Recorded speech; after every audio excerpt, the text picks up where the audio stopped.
Hello friends, मेरा नाम Sam है। This is my first tutorial of C programming language. इसमें फर्स्ट मैं आपको बताऊंगा व्हाट इज़ सी, देन बताऊंगा uses of C, then characteristics of C, then basic structure of C program, then how to compile and run C programs in Turbo C plus plus. So first, what is C? C is a general purpose programming language.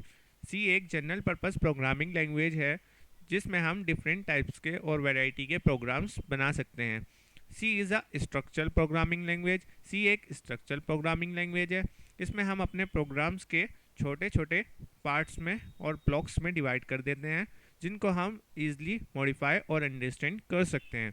It is often called a middle level programming language. हम इसको middle level programming language भी बोलते हैं। क्यों बोलते हैं? क्योंकि इसमें हम अपने लो लेवल और हाई लेवल दोनों टाइप के प्रोग्राम्स बना सकते हैं। Then C was developed by Dennis Ritchie at AT&T's Bell laboratory of USA in 1972। ये तो आप समझ ही गए होंगे। ठीक, अब नेक्स्ट, यूजेस ऑफ सी। सी के कहाँ कहाँ यूज़ होते हैं? सी का फर्स्ट ऑपरेटिंग सिस्टम बनाने में। मेजर पार्ट जो भी होते हैं ऑपरेटिंग सिस्टम के, जैसे लाइक लाइनेक्स, यूनिक्स, विंडोज़, उस वो सब सी के ही डिज़ाइन होते हैं ना। लैंग्वेज कंपाइलर्स में, लैंग्वेज कंपाइलर्स भी इससे बनते हैं। Assemblers, text editors, network drivers, modern programs, databases, language interpreter, ये सब सी में डिज़ाइन होते हैं। Now characteristics of C. Characteristics क्या होती हैं सी की?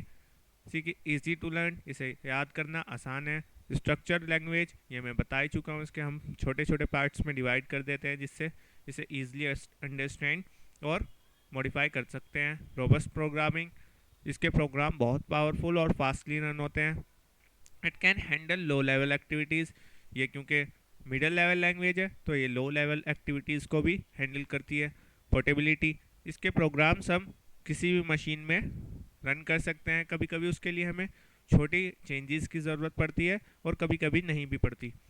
सी इज़ ईजी टू डिबग, सी के प्रोग्राम्स को हम ईजिली सिंटैक्स एरर फाइंड कर सकते हैं जो हमें इसका compiler easily line to line दिखा देता है क्या एरर है और क्या नहीं, जिसे हम ईजिली मॉडिफाई कर सकते हैं। Now basic structure of C program. इसमें सबसे पहले आते हैं pre process statements like hash include stdio, hash include conio.h, etcetera.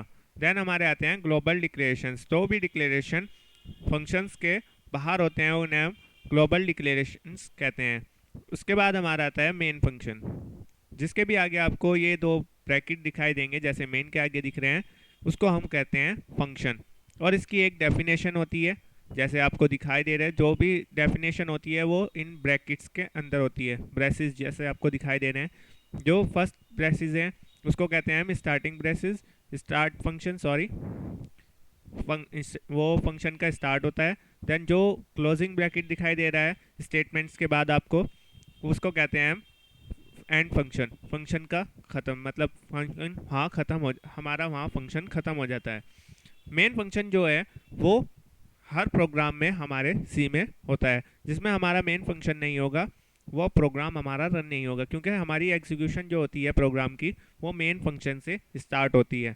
So main function is a main part of C programs. So remember that every function have main function of C program. So इसके बाद जैसे user defined functions, जैसे हमारा main function होता है ऐसे ही हम अपने खुद भी फंक्शंस डिफाइन कर सकते हैं, जैसे सैम या फंक्शन वन, किसी भी नेम से आप जो भी चाहें डिक्लेयर कर सकते हैं। अब मैं आपको बताऊंगा कैसे हम टर्बो सी प्लस प्लस में अपना प्रोग्राम रन और कंपाइल कर सकते हैं। सो सबसे पहले आपको उसके लिए टर्बो सी प्लस प्लस को ओपन करना होगा। ओपन कर, अगर आपके पास टर्बो सी प्लस प्लस नहीं है तो आप नीचे डिस्क्रिप्शन में से उसका लिंक ले सकते हैं और डाउनलोड करके इंस्टॉल कर सकते हैं। इंस्टॉल करने के बाद आपको अपना Turbo C plus plus open करना है, जैसे यहाँ आपको दिखाई दे रहा है टर्बो सी प्लस प्लस, ये जैसे कि आपको दिख रहा है यहाँ हमारा Turbo C plus plus open हो गया है। इसके बाद आपको इसमें नई फाइल क्रिएट करनी है।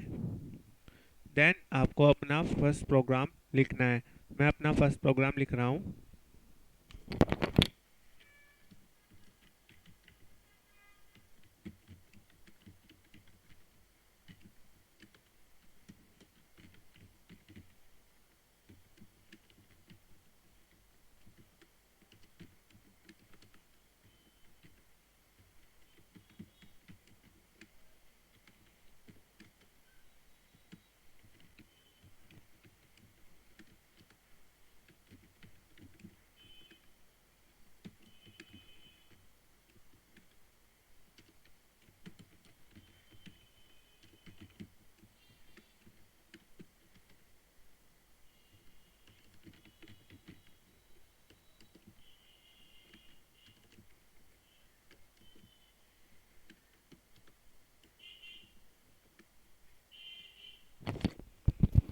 नाउ ये मैंने अपना फर्स्ट प्रोग्राम लिख लिया है।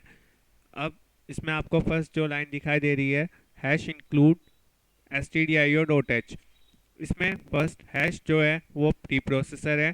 देन इंक्लूड, इंक्लूड को हम डायरेक्टिव्स कहते हैं। ये hash include directives pre processor directives कहते हैं इसे, हैश इंक्लूड को। देन उसके बाद आता है stdio.h। डॉट एच जो जिसके भी साथ आपको लगा दिखाई देगा वो हेडर फाइल होती है। stdio.h स्टैंडर्ड इनपुट आउटपुट, ये हमारी एक इनपुट आउटपुट की हेडर फाइल है जिसके अंदर बहुत सारे प्री डिफाइंड फंक्शन होते हैं। जैसे एक हमने यहाँ यूज़ किया है प्रिंट एफ। प्रिंट एफ का काम होता है हमारे आउटपुट को स्क्रीन पे शो करना। जो भी हम इसके अंदर मैसेज देते हैं वो ये डायरेक्टली स्क्रीन पे शो कर देता है। उसके बाद हमने लगाई हैश इंक्लूड conio.h। ये कंसोल इनपुट आउटपुट के लिए हेडर फाइल होती है। इसके अंदर भी बहुत से फंक्शन होते हैं आउटपुट को मेंटेन करने के लिए। जैसे हमने यहाँ एक यूज़ किया है CLR SCR स्क्रीन को क्लियर करने के लिए। उसके बाद हमारा आता है void main। void जो है वो हमारा रिटर्न टाइप है। ये हमें बता हर एक फंक्शन के साथ एक रिटर्न टाइप लगता है जो हमारे प्रोग्राम को, जब हमें कुछ चीज़ रिटर्न करनी होती है तो इसका यूज़ करते हैं। यहाँ हम कुछ रिटर्न नहीं कर रहे हैं इसलिए हमने void यूज़ किया है। void का मतलब होता है empty, मतलब कुछ रिटर्न नहीं कर रहे हैं।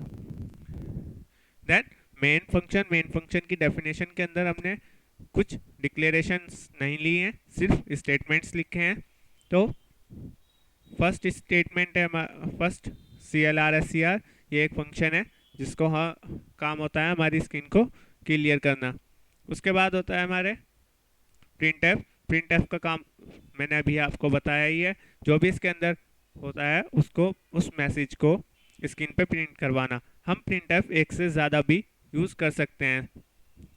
देन गेट सी एच का काम होता है हमारे आउटपुट को जब तक हम कोई की या कुछ प्रेस ना करें जब तक स्क्रीन पे रखना। और गेट सी एच का एक ये भी काम होता है, कभी कभी टर्बो में एक प्रॉब्लम कह सकते हैं या वैसे कह सकते हैं, जब हम अपने प्रोग्राम को रन करते हैं तो आउटपुट शो नहीं होता, तो हमें Alt F5 का यूज़ करना पड़ता है उसके लिए। तो इस प्रॉब्लम को रिजॉल्व करने के लिए भी हम गेट सी एच का यूज़ करते हैं। Then finally braces. Now this is our complete first program. Now इसको सेव करते हैं। हम अपने हर प्रोग्राम को इसको नाम देते हैं। हम अपने हर प्रोग्राम को .c एक्सटेंशन से सेव करते हैं। नाउ ओके यस कर देते हैं। नाउ इसको रन कर फर्स्ट हम इसको कंपाइल करते हैं। कंपाइल के लिए आप शॉर्टकट भी यूज़ कर सकते हैं, Alt+F9, और डायरेक्टली भी कर सकते हैं। इस प्रोग्राम में हमारा कोई एरर नहीं है इसलिए कोई एरर नहीं आया। Then run. ये हमारा फाइनली आउटपुट हमारे डिस्प्ले पे आ गया है। नाउ जब तक हम कुछ प्रेस नहीं करेंगे जब तक हमारा बाहर नहीं जाएगा। अब मैं कुछ प्रेस कर देता हूँ। ये हमारा for watching. For more videos subscribe my channel, like my videos and share and comment. Bye, मिलते हैं नेक्स्ट वीडियो के साथ।